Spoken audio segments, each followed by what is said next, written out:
My brothers and sisters, I'm grateful for that prayer and introduction, and for the beautiful musical numbers, not only that beautiful special musical number, but the congregational hymn as well. I agree with the late Apostle Adam S. Benyon, who said, what we need in this church is better music and more of it, and better speaking and less of it.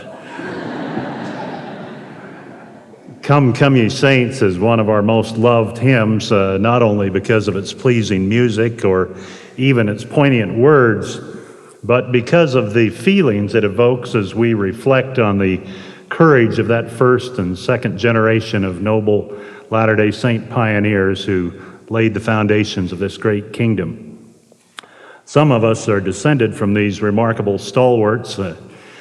Like many others, my great-grandfather, William Jordan Flake, answered the call of President Brigham Young to leave the relative comforts of the Salt Lake Valley and lead a colonization effort down into northern Arizona. The town he established under the apostolic leadership of Elder Erastus Snow was named in honor of both of them, Snowflake, Arizona. I'm told that Snowflake once had a mayor by the name of Jack Frost. When he told people he was Jack Frost from Snowflake. Over the years, our family has taken a lot of flack for the name Flake. One of my missionary sons found it hard enough being named Elder Flake, but to make matters even worse, he was assigned to work with a companion named Elder Looney.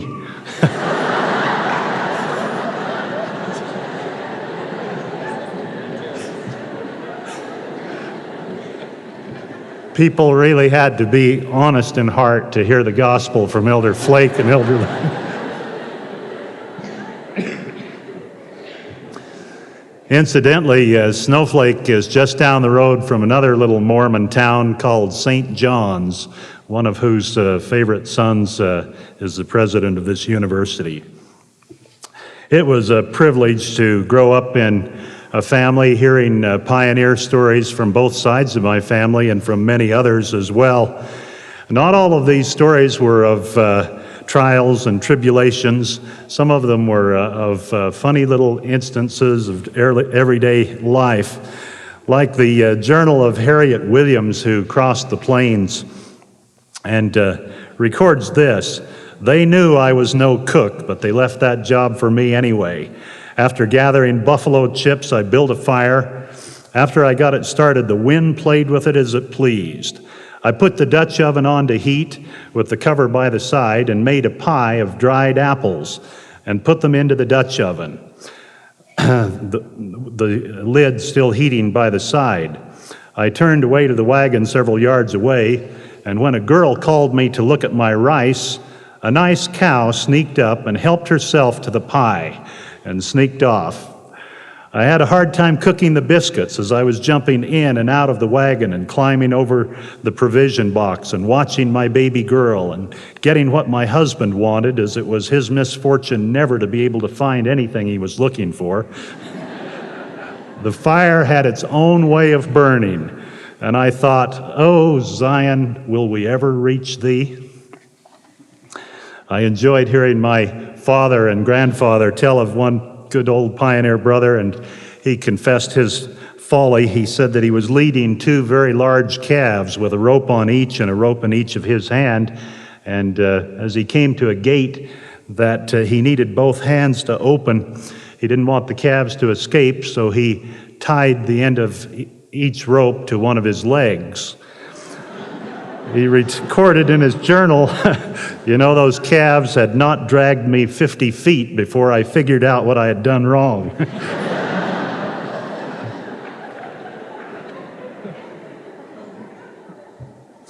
A number of years ago, I had the privilege of traveling by chartered bus to Palmyra, New York, with 150 wonderful young ladies from BYU and other Utah schools.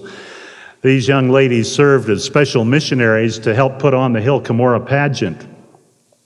On our return trip, we visited several church history sites along the Pioneer Trail. One of these sites was the Mormon Cemetery at winter quarters near Omaha, Nebraska. As we walked quietly up the hill containing the graves of many of the saints who died there, our spirits were subdued.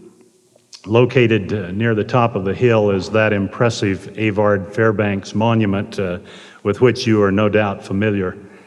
It is a statue of a pioneer father and mother. The father has the shovel in his hand, and they're standing before the open grave of their baby. At the base of the monument in bronze are listed in alphabetical order the names of most of the 600 pioneers buried there. Those 600 are just a tithing of the 6,000 who lie in graves along the rest of the trail. Without a cue or suggestion from anyone, the girls began singing, "Come, Come Ye Saints." At first they sang very strongly, but as the words and spirit of that great hymn sunk deeper into their hearts, their singing turned more into sobbing. By the last verse, I think I was the only one still singing. As I voiced the words, "And should we die before our journey's through," I was scanning the list of names on the bronze plaque. In the F's, I saw two names that caught me by surprise. Samuel Flake, age 5 months, and Frederick Flake, age 1 day. And then I stopped singing too. As the church continues to expand, especially in foreign lands, the percentage of members who are literally descendants of the pioneers decreases. But I believe with all of my heart that all of those who bind themselves to this great work which the pioneers began are somehow spiritually adopted and become descendants of those noble forebearers. This very real bond was touchingly displayed for me when I listened to one of my students, with tears running down his cheeks, express gratitude for his heroic pioneer ancestors who crossed the plains and laid the foundation of this church. This would not have been so unusual except that his name was Doug Sakaguchi, a Japanese convert. I believe in a very real way, Brother Sakaguchi is as much a descendant of the pioneers as I am. A number of years ago, a non-Mormon scholar visited this campus and shared a wonderful story. His name was Earl V. Pullius. I don't remember what point he was illustrating with the story, but I remember the connection I made between that first and second generation of pioneers and the present generation of young people and new converts to the church. The story concerned Bruno Walter, the renowned musician.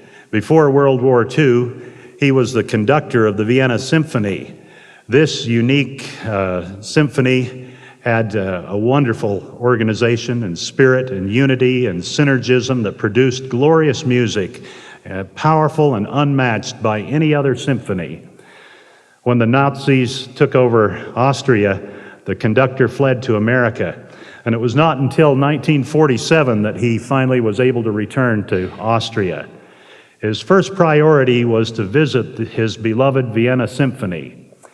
As he approached the concert hall where they were practicing, he could hear the strains of their remarkable music. He said that if he had been anywhere on the face of the earth, he would have been able to identify that sound as coming only from the Vienna Symphony.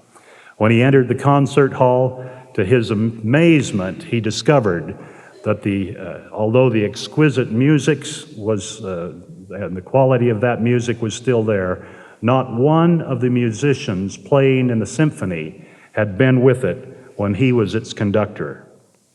All of them were new, but the powerful spirit remained. All of the first and second generation of pioneers are gone. Our challenge is to maintain that great, valiant spirit of sacrifice and courage that characterized their lives and service. A few weeks ago, Elder Jack H. Goslin of the 70 gave a moving address from this pulpit. It happened to be the 151st anniversary of the assassination of the prophet Joseph Smith and his brother Hiram.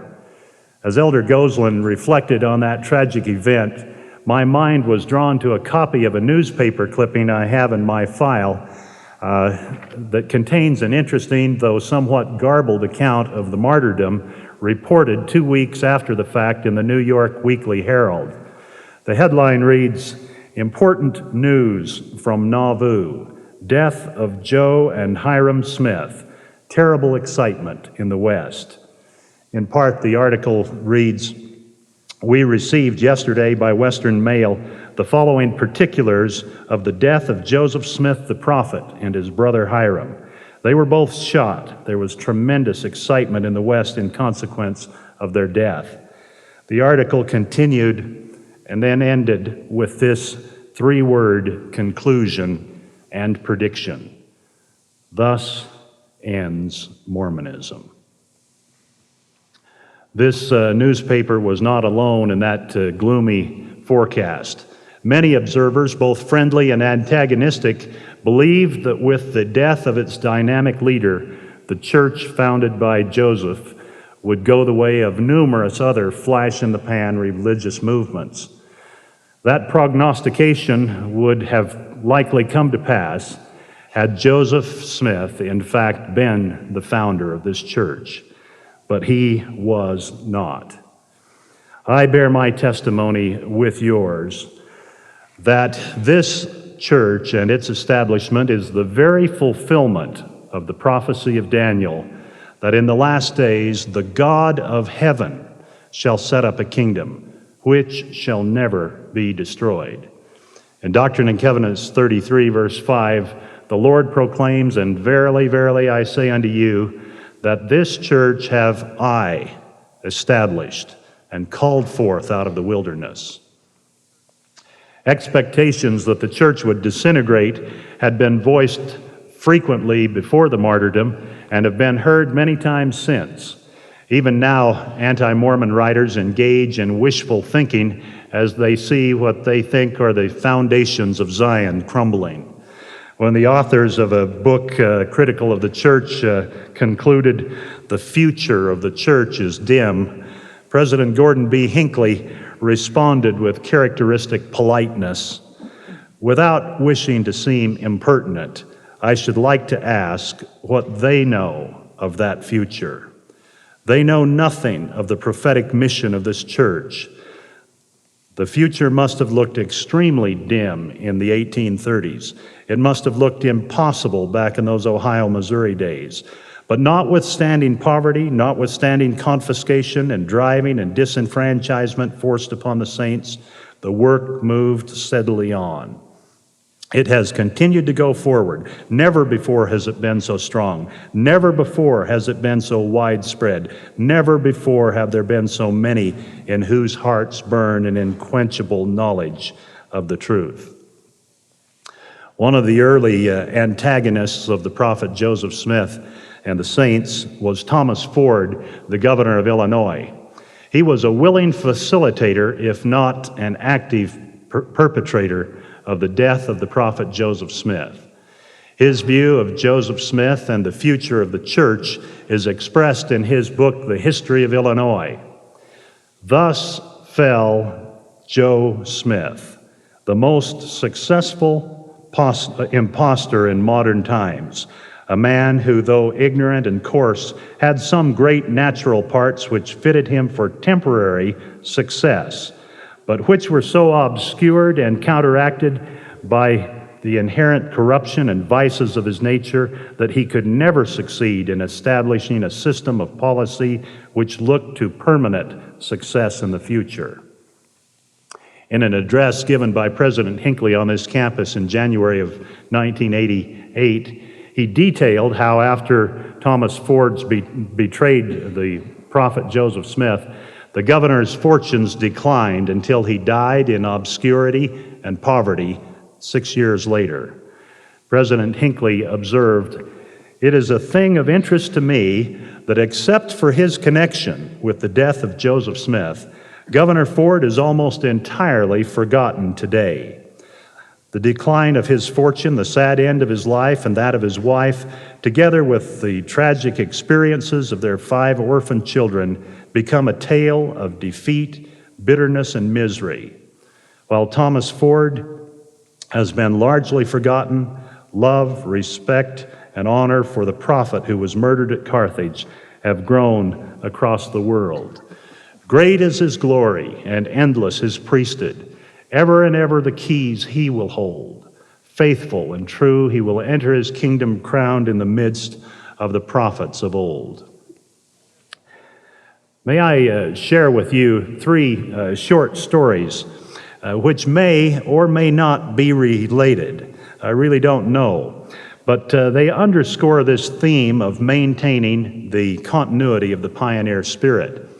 In 1900, Thomas J. Yates, a Mormon student attending Cornell University in Ithaca, New York, had an interesting conversation with the co-founder of that institution, Andrew Dixon White. Dr. White had served as the ambassador to Russia several years earlier and told Brother Yates of a visit he had with Count Leo Tolstoy. Tolstoy, as you know, is considered by many to be the greatest Russian philosopher, social critic, and novelist of all time.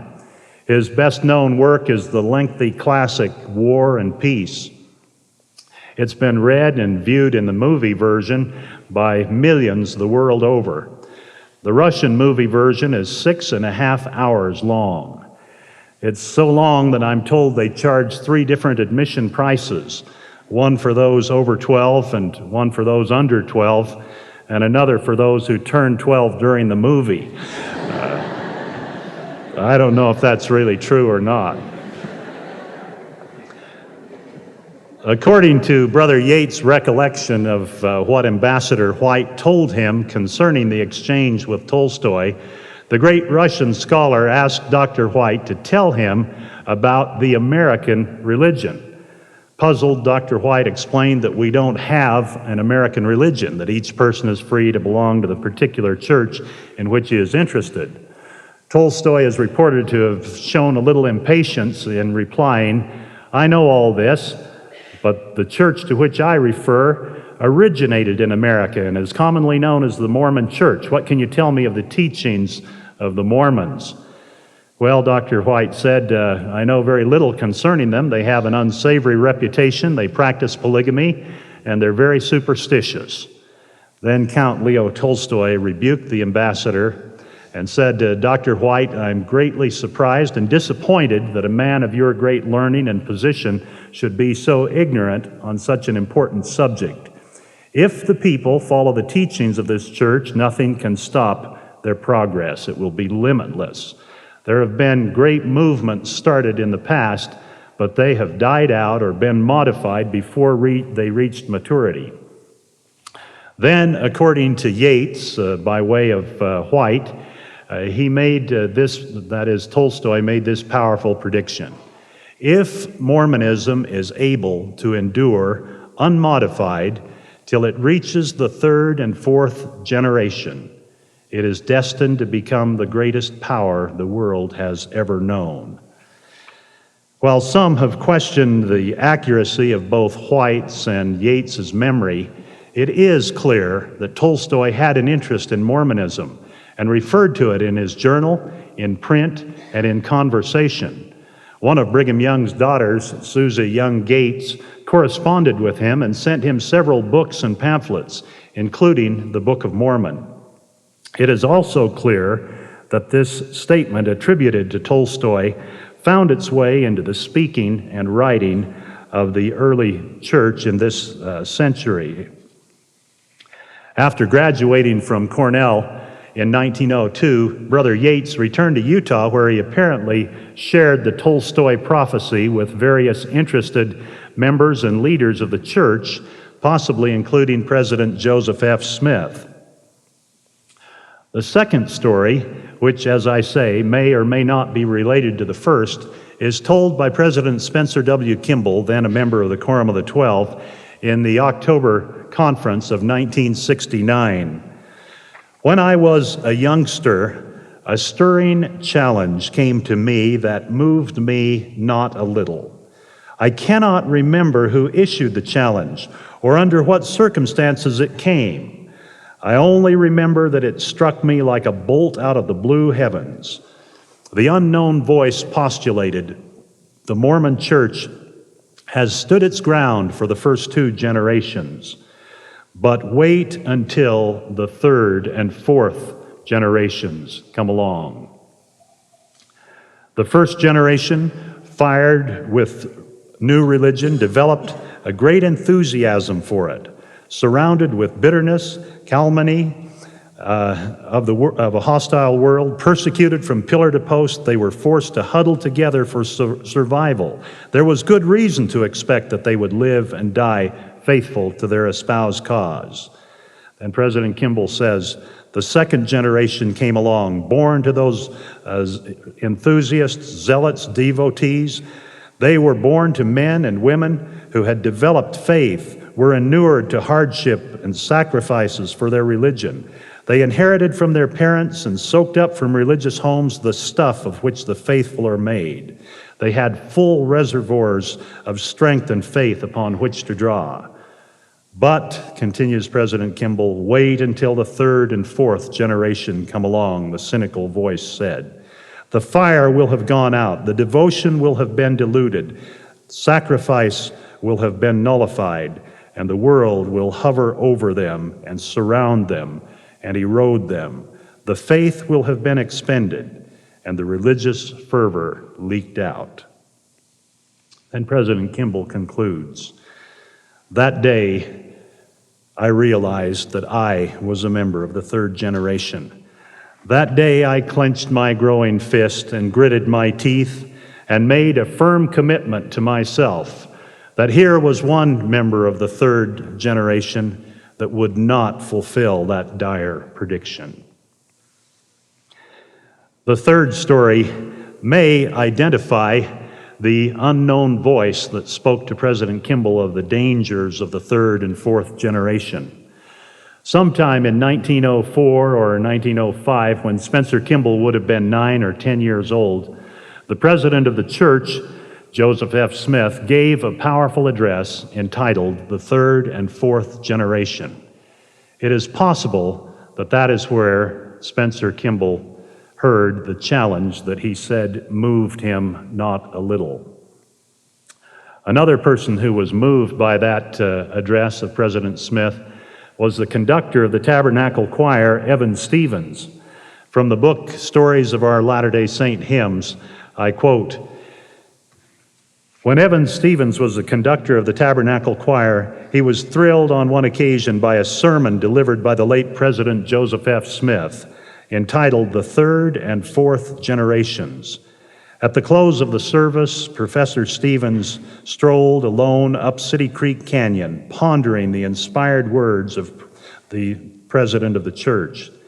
Suddenly, the muse came upon him, and seated upon a rock which was standing firm under the pressure of rushing water, and happily symbolic of his theme, he wrote with a pencil and the words and composed the music on roughly drawn staves for a great Latter-day Saint hymn.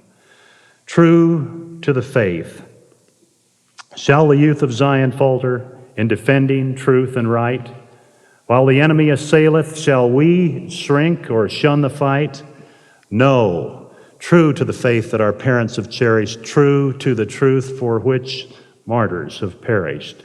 True God's command, soul, heart, and hand, faithful and true we will ever stand. Whether these three experiences are closely related or not, I don't know, but I'm intrigued by that possibility. I do know, however, that Mormonism has and will endure unaltered, not only to the 3rd and 4th generation, but through all generations of time. For it is the very eternal gospel of Christ.